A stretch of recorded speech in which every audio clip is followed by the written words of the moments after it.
นี่ก็เป็นอีกเส้นทางหนึ่งที่เพิ่นกำลังเร่งรัดพัฒนาเลยพี่น้องทางเทไปต้งเนาะคือว่าทางเทคอนกรีตเพิ่นกำลังเฮ็ดรางระบายน้ำสำหรับจุดนี้คือว่ากำลังเร่งรีบคือกันสำหรับลงท้ายปี2025เรามาติดตามรับชมอัปเดตเส้นทางพี่น้องเลยกับป่าวีที่แดนเราจุดนี้ก็คือขวาน้ำโคนพี่น้องขวาขามน้ำโคนน้ำเค็มขามไปหาบ้านเวิร์นคำเวิร์นคำบ้านเจริญไส้ไปหาหนองโนน้องเข่งหนองโนพลพี่น้องที่ว่าเส้นทางเส้นนี้เพราะว่าเมื่อก่อนนี้ข้าพเจ้าเคยได้ลงไปคนกำลังปักเป็นแล้วสีแดงๆเครื่องหมายเตรียมที่จะปูทางไปต้งนะพี่น้อง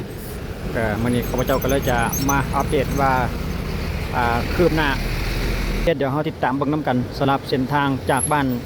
ทัศบางเขตทางงอนข้ามไปหาบ้านเวิร์นคำบ้านเจริญไส้จุดนี้ก็เป็นขวาเขาจะเริ่มต้นอยู่ที่จุดเป็นขวาขามน้ำโคนสลับจุดนี้อยู่ในช่วงระหว่างเดือนธันวาพี่น้องช่วงกลางเดือนธันวาปี2025ติดตามไปอัปเดตเส้นทางอีกเส้นทางหนึ่งซึ่งเพิ่นกำลังมีโครงการที่จะก่อสร้างเส้นทางแต่ว่าเอามาสังเกตเห็นอยู่ตามต้นทางนี่ยังบ่เห็นมีป้ายระบุบอกเนาะบ่ทันได้เห็นป้ายโครงการขึ้นบ่ทันได้เห็นขึ้นป้ายโครงการเพื่อนะก็เลยบ่แน่ใจว่าเพิ่นลงมือเฮ็ดไปบางส่วนหรือยังเดี๋ยวเรามาติดตามเล่นไปเรื่อยๆอีกจากระยะหนึ่งก่อนสำหรับการสัญจรนี่ก็แน่นหนาตลอดเวลาสำหรับเส้นทางสิมนี้นี่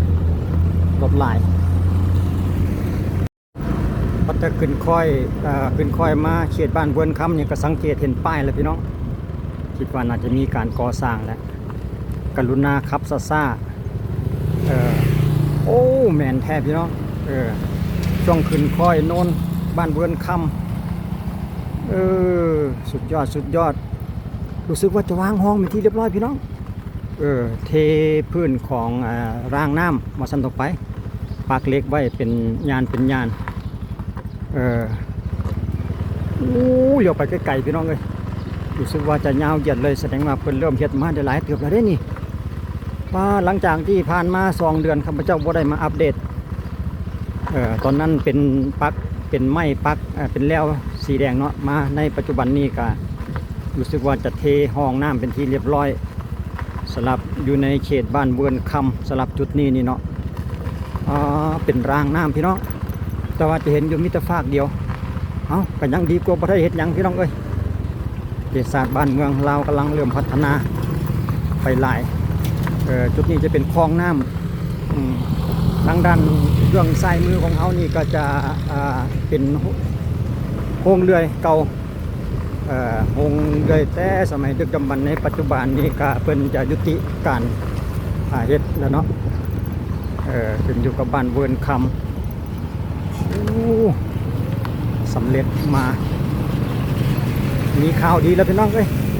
เป็นคนดีกับประชาชนภายในพื้นที่นี้แล้วเนาะได้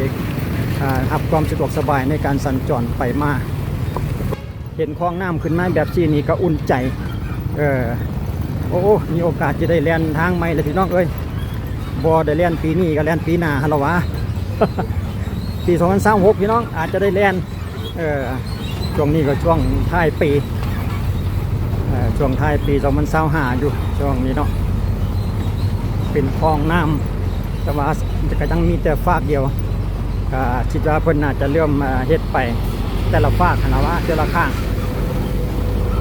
สำหรับจุดนี้ก็อยู่บ้านเวิร์นคำต่อไปก็จะเป็นบ้านเจริญไส้เดี๋ยวเขาจะเล่นต่อไปอีกจักระยะหนึ่งว่า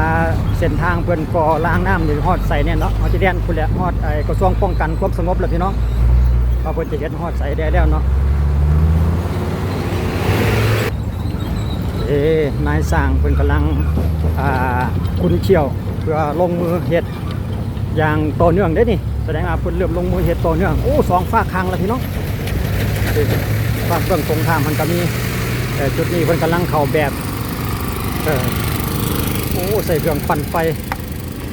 กำลังเข้าแบบตีไปน้ำเทไปน้ำกันแล้วก็มีสุดยอดเลยฝากเบื้องตรงข้ามมันก็มีคือกัน กำลังเป็นพื้นเนาะเป็นพื้นเป็นรางเทสลับพื้นก่อนปักเหล็กไว้เดี๋ยวเราจะไปต่ออีกในเขตบ้านเจริญไซอีกทีหนึ่งก่อนก็อยู่ในพื้นที่ของเมืองไซธานีพี่น้องเอ้ยบ้านเวิร์นคำบ้านเจริญไซแล้วก็ไปหาทางแดงทางบ้านหนองเข่งบ้านหนองโนเด้ฝากเบิ่งของขามอันนายสร้างเพิ่นก็ลงมือเฮ็ดเป็นอีกชุดหนึ่งเนาะเป็นอีกทีมหนึ่งคือกันคิดว่าจะมีหลายทีมสำหรับผู้รับเหมาเพิ่นกำลังจัดระดับน้ำแล้วก็ตีแบบจุดนี้ก็คือโรงเรียนบ้านเวิร์นคำอันนี้บ้านเวิร์นคำหอมที่4หอมที่14เนาะบ้านเวิร์นคำหอมที่14อันนี้ทางเข้าเรือนโรงเรียนเพิ่นโอ้เด็กน้อยเล่นเตะบาสโอ้มวนกรุ๊บแหละพี่น้องเอ้ยคือฮอดสมัยตอนยังน้อยเนาะซ้ำพวกเพิ่นนั่นแหละเดือนโรงเรียนเตะบานโรงเรียนปฐมสมบูรณ์เวิร์นคำไปต่อถ้าว่าเขาต้องการไปหาโรงงานเกลือ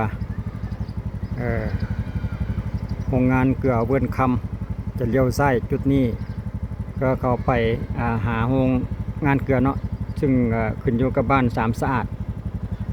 สำหรับโรงงานเกลือของเพิ่นที่ว่าเขาจะเรียนซื้อก็ไปหาเขตบ้านเจริญไซไปหาโรงงานเบียร์ฮันได้กินพุ่นแหละว่าเพิ่นเฮ็ดไปมีรางน้ำหรือว่าเทไปจากเล็กจะน้อยบ่จะได้ติดตามเบิ่งอีกทีหนึ่งก่อนไปเบิ่งทางหน้าพี่น้องเบิ่งซ้ายจะเลี้ยวขึ้นไปหา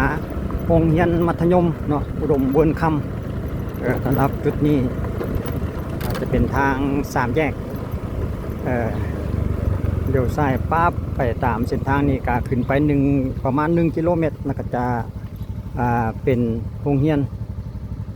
นมัธยมอุดมเวิร์นคำไปพุ่นละหาบ้าน1บ้าน2แล้วก็สามารถออกไปทางบ้านนานาดหรือว่าออกไปหาเส้นทาง13เหนือได้คือกันสำหรับเส้นทางเส้นนี้เนาะส่วนเส้นทางที่กำลังก่อสร้างนี่ก็เช่นเดียวกันจะออกไปหาบ้านแซนดินไปห้องงัวหรือว่าบ้านพ้นม่วงพุ่นแหละก็ออกหาเส้นทาง13เหนือได้คือกันสำหรับเส้นทางที่กำลัง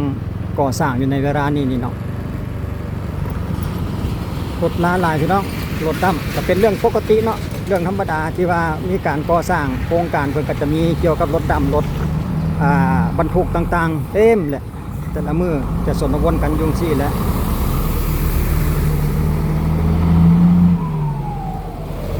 ต้องรอมาถึงจุดนี้ออกจาก3แยกที่นั่นนะจะเป็นบ้านเจริญไซแล้วได้พี่น้องอยู่ในขอบเขตของบ้านเจริญไซสำหรับจุดนี้เดี๋ยวเรารอจังหวะรถดูซิว่ารถเพิ่นจะส่วนกันอยู่ต้องรอไปเทละเลนอันเดสร้างเพิ่นก็เทไปเนี่ยเลยได้นี่สำหรับจุดนี้เพิ่นกำลังเทเป็นไอ้ท้องรางอยู่เนาะห้องพื้นของรางน้ำอันเดกำลังปรับสำหรับอยู่เขตบ้านเจริญไซเร่งรัดพัฒนาพี่น้องดีกว่าบ่ทันได้เฮ็ดหยังเลยคือว่าการหลายเส้นทางในที่พี่น้องสำหรับเส้นทางเมืองไซธานีรถปูนมันก็มาใหญ่ลงลักษณะนี้เนาะจุดนี้เพิ่นกำลังเทพื้นของรางน้ำอยู่บ่มือใดมือหนึ่งก็ต้องสำเร็จพี่น้องลงมือไปกี่ใบกี่ซ่าก็บ่เป็นหยังนับมือนับจะเดินไปหน้าพี่น้องสำหรับการโครงการเส้นทางเปตงหรือว่าเส้นทางเทคอนกรีตอยู่ในขอบเขตเมืองไซธานีที่ว่าหลายเส้นทางเลยพี่น้องในปัจจุบันรถยกก็จะปรับพื้นจะเกี่ยมเทห้องนั่นแหละวะรถเมคโครทำงานเพื่อจะเกี่ยมเทเกี่ยมเฮ็ดปรับพื้นส่วนจุดนี้คนกับเทเป็นที่เรียบร้อยอยู่ในขอบเขตบ้านเจริญไซพี่น้องคนใหญ่ปูนข่าวเป็นแล้วเพื่อจะให้รถทำงานรถแมคโครมาเพื่อจะทำการปรับซิกระดับเพื่อที่ล้างน้ำเทพื้นล้างน้ำก่อนหลังจากนั้นมันก็จะมาตีแบบแล้วก็เทไปลักษณะนี้เนาะหลังจากนี้เขาจะติดตามและอัปเดต การคืบหน้าของเพิ่นอีกทีหนึ่งภายในปีหน้าเขาจะติดตามได้อัปเดตอีกทีหนึ่งจุดนี้เพิ่นก็หากระเทไปใหม่ๆหากระเทไปใหม่ๆต้องรอจะว่าให้มันแห้งก็คิดว่าน่าจะเป็นมื้ออื่นพุ่นละวะแต่สิแกะได้พุ่นแล่นไปจนฮอดกระทรวงป้องกันความสงบไปแล้วพี่น้องเอ้ยว่าเพิ่นเฮ็ดไปฮอดขั้นใดแน่แล้วสำหรับรางน้ำลักษณะนี้นี่จุดนี้ก็คือกันกำลังเทรถซีแท็กเพิ่นก็มาจอดแล้วก็เทตัวนี้ก็เทขอบข้างของปูนเพิ่นมาถึงจุดนี้ก็ทางแบ่งเข้าไปบ้านน้องเข่งพี่น้องเลี้ยวขวาเข้าไปเนี่ยก็คือบ้านน้องเข่งเดี๋ยวเขาจะให้เบิ่งป้ายบ้านน้องเข่งของเพิ่นโอเคเมืองไซธานีเนาะบ้านน้องเข่งเลี้ยวขวาเข้าไปเนาะเลี้ยวขวาไปบ้านน้องเข่งแต่ว่าเขาจะแล่นซื้อไปในเขตโรงงานเบียร์นี่ซะก่อนจุดนี้เพิ่นจะมีตลาดด้วยพี่น้องทางแบ่งบ้านน้องเข่งมีตลาดน้อยๆชุมชนตลาดแคมทางเกี่ยวกับอาหารการกินหรือว่าอาหารสดต่างๆเพิ่นก็จะมีวางขายหรือว่ามีความเจริญไปหลายผู้ต้องเขียนสังเกตเห็นห้างห้านเพิ่นสะดวกซื้อขายเครื่องครัวเครื่องแต่งอยู่แต่งกินมีครบเป็นการอัปเดตเส้นทางพี่น้องติดตามเบิ่งการพัฒนาสร้างเส้นทางนอกจากเส้นทางเส้นนี้แล้วก็ยังมีอีกหลายเส้นอยู่ในขอบเขตเมืองไซธานีตกมาปี2025นี่หลายเส้นทางเลยพี่น้องบ่ว่าจะเป็นทางบ้านปากซาบบ้านสมสมัยหรือว่าลัก24หรือเขตลัก19เนาะถนน13ใต้เนาะที่ออกไปหาเส้นทาง13ใต้หันก็ยังหลายก็มีหลายเส้นทางที่ข้าพเจ้าเคยอัปเดตลงไปกำลังอยู่ในช่วงระหว่างการเทล้างน้ำลักษณะนี้นี่แหละสำหรับเส้นทางว่าจะเป็นบ้านสมสมัยบ้านปากซาบหรือว่าแถวเขตบ้านดงบังบ้านนาสลาฮะเนาะหลังจากนี้แล้วเขาจะนำไปเบิ่งอีกจุดหนึ่งว่าจุดดังกล่าวหันเพิ่นมีความคืบหน้าไปหน่วยหลายสำใดแล้วเนาะสำหรับการพัฒนาเส้นทางเทไปตรงสำหรับมาในปัจจุบันทางเส้นนี้กำลังเริ่มขึ้นคือกันเรามาสังเกตเห็นเพิ่นก็ลังเทเป็นรางระบายน้ำห้องระบายน้ำคือกันเนาะจุดนี้เพิ่นอาจจะเพิ่มหน้าทางเนาะคิดว่าช่วงนี้มันบ่ได้มันแคบเกินเพิ่นก็เอาดินมาถมเพื่อจะอัดขยายหน้าทางให้มันกว้างได้มาตรฐานของเพิ่นหั่นแหละเนาะกว้าง10 เมตรแต่ว่าสังเกตเห็นท่านได้เห็นมีป้ายโครงการพี่น้องก็เลยบ่แน่ใจว่าเพิ่นกำหนดจักเดือนแล้วก็ฮอดเดือนใดจะสำเร็จจังซี่นะมาสังเกตเห็นข้างทางก็ยังบ่ทันเห็นจนจุดนี้ก็ตีแบบเทคือกันเป็นจุดประวันเจริญไซสลัดจุดนี้นี่กำลังเร่งรัดพัฒนาคือกันพี่น้องเลยทีมงานก็จะมีหลายชุดหลายทีมโอ้นี่รถที่แต่นของเพื่อนนะสุดยอดบ่รถทีมงานนายสร้างเพื่อนหันเราอ่ะจุดนี้ก็ในเขาเขตของโรงงานเบียร์ฮานิเกนสำหรับจุดนี้นี่เนาะคนกระเทล้างน้ำมาคือกันถนนหนทางมีความเจริญอำนวยความสะดวกให้รถลาพัฒนาเจริญไปหน้าพี่น้องสปป.ลาวหลายเส้นหลายสายก็ดีใจนำพ่อแม่ประชาชนที่ว่ามีบ้านกันอยู่ตามเส้นทางเส้นนี้ผ่านไปนี่แหละเนาะแต่ว่าบ่แน่ใจว่าเส้นทางจะนี่เพิ่นจะเฮ็ดไปฮอดใส่เพราะว่าเฮาก็ยังบ่แน่ใจบ่ทันได้เห็นป้ายโครงการเพิ่นเดี๋ยวเฮาจะติดตามแล้วคอยเบิ่งว่าป้ายโครงการเพิ่นจะขึ้นในเวลาใดแล้วจะเล่าสู่ฟังอีกทีนึงพี่น้องสำหรับโครงการเส้นทางเทไปตรงรถแมคโครเพิ่นกำลังไปทำงานโรงเบียร์โรงงานเบียร์ไฮเนเกนก็อยู่จุดนี้แหละพี่น้องอยู่จุดนี้อันนี้รถสแต็กน้ำเป็นรัฐพัฒนาสมเสยรถคันใดก็มีแต่คันยังไงรถ ถ10 ล้อทั้งนั้นโซนหน้าของโรงงานเบียร์เบียร์นำคลองเบียร์ไฮเนเกนก็อยู่จุดนี้เลยพี่น้องขึ้นอยู่กับบ้านเจริญไซอยู่ทางบ้านหนองโนไปแหละนี่ทางนายสร้างเพิ่นกำลังเอาทรายลงปรับพื้นเพื่อจะเทล้างน้ำอีกคือกันส่วนหลายที่เฮ็ดเกี่ยวกับล้างน้ำพี่น้องยังบ่ทันได้เห็นที่ว่าเทคอนกรีตเทื่อสำหรับจุดนี้เนาะทางนี้ก็ทางเข้าโรงงานเบียร์ไฮเนเกนเพิ่นป้ายเพิ่นก็อยู่ทางด้านซ้ายนี่เนาะไฮเนเกนลาวบิวเวอรี่เดี๋ยวจะหน่อยเขาจะแล่นต่อไปอีกรู้สึกว่าจะเป็นบ้านหนองโนแล่นซื้อไปฮะเนาะเข้าไปในหมู่บ้านหนองโนนั่นเองแต่ว่าเขาจะเลี้ยวซ้ายมาอยู่ทางเขตเข้าไปเบิ่งตามเส้นทางเส้นนี้ก่อนเส้นทางเส้นนี้ที่ว่าเลี้ยนออกไปหาทาง13เหนือก็ได้เด้พี่น้องออกไปบ้านแสนดินออกไปบ้านพลม่วงไปแหละแต่ว่าเขาจะเลี้ยนไปฮอดระยะแต่ระยะหนึ่งว่าโครงการแผนการที่ว่าเพิ่นเฮ็ดห้องน้ำนี่ฮอดจุดใดเนาะเดี๋ยวมือใด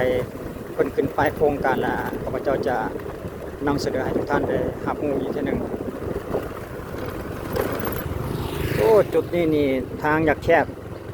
คิดว่าเพิ่นต้องรอจังหวะที่ว่าจะเอาดินมาลงโอ้เพิ่นเขาเจ้ามียางไปใส่เนาะแต่งตัวแปลกๆเครื่องเพิ่นคือบ่คือเครื่องเฮานี่แหละ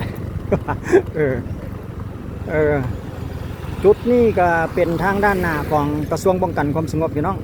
มันจะมีทุ่งเป็นแถวเลยทางด้านหน้ากำแพงแต่ว่าเฮามาสังเกตเบื้องทางนี่คิดว่าน่าจะต้องมีการเอาดินมาเพื่อขยายหน้าทางให้มันกว้างจึงจะเฮ็ดทางเป็นตรงได้เนาะเพราะว่าอาจจะเป็นตะฟังสั้นๆแต่ว่าก็มีเครื่องหมายเป็นลักสีแดงทางด้านข้างที่เฮาเห็นนี่เป็นหมายที่ว่าจะเฮ็ดแล้วอันห้องน้ำคิดว่าเพิ่นจะมีเป็นญาณเต็มเลยเขียนโอ้เงินหลังนี้ติดคิดว่าน่าจะต้องได้มั่งซะแล้วเงินหลัง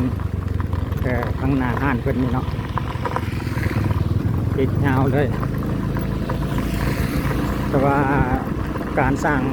เฮ็ดคลองน้ำยังพันในฮอดที่เทื่อพี่น้องเพราะว่าคิดว่าน่าจะต้องเอาดินมาอัดใส่นี่ทางด้านหน้านี่ก็จะเป็นวิทยาคารป้องกันความสงบแห่งชาติเนาะเป็นประตูโค้งทางเข้าเป็นกระทรวงป้องกันความสงบสำหรับจุดนี้นอกจากนี้ไปนี่ก็จะรู้สึกว่าจะยังบ่ทันได้มาถึงฮอดจุดนี้เลยเนาะสำหรับคลองน้ำเดี๋ยวเขาจะเรียนไปอีกหน่อยนึงกันพี่น้องให้เลยโค้งนี่ไปเบิ่งก่อนว่ายังมีบ่ปรากฏว่ายังเชื่อ เปลี่ยนจังปางอยู่ยังบ่ทันได้มีก็เลยบ่แน่ใจว่าโครงการนี้จะไปฮอดใส่แต่การลักสีแดงๆที่ไม้เขตแดงนี่ก็ยังบ่ทันได้เห็นมีก็ยังบ่แน่ใจพี่น้องเอ้ยเดี๋ยวติดตามตอนต่อไปรอจังหวะเพิ่นขึ้นป้ายโครงการอีกทีหนึ่งก่อนล่ะข้าพเจ้าจะนำเสนอให้ทุกท่านได้รับรู้อีกคลิปวิดีโอนี้ก็จบเพียงเท่านี้สักก่อนพี่น้องเอ้ยการอัปเดตเส้นทางหลังจากนี้เราก็จะอัปเดตเส้นทางแต่ละเส้นที่ว่ายังบ่ทันได้สำเร็จให้ทุกท่านได้ติดตามเลยครับฟังรับรู้อีกทีหนึ่งพี่น้องเพราะว่าจะเป็นเส้นทางไปทางบ้านปักซาบเขต13ใต้นะเส้นทางที่ว่าออกไปทาง13ใต้หรือว่าหลัก24หลัก19หันให้ทุกท่านได้ติดตามว่าเปิดเฮ็ดคืบหน้าไปฮอดขั้นใดได้แล้วเนาะในปัจจุบันส่งท้ายปี2025สำหรับปีนี้ก็ขอบใจทุกท่านในการติดตามและรับชมโดยดีไว้เจอกันในคลิปต่อไปสำหรับคลิปนี้ขอบใจสบายดี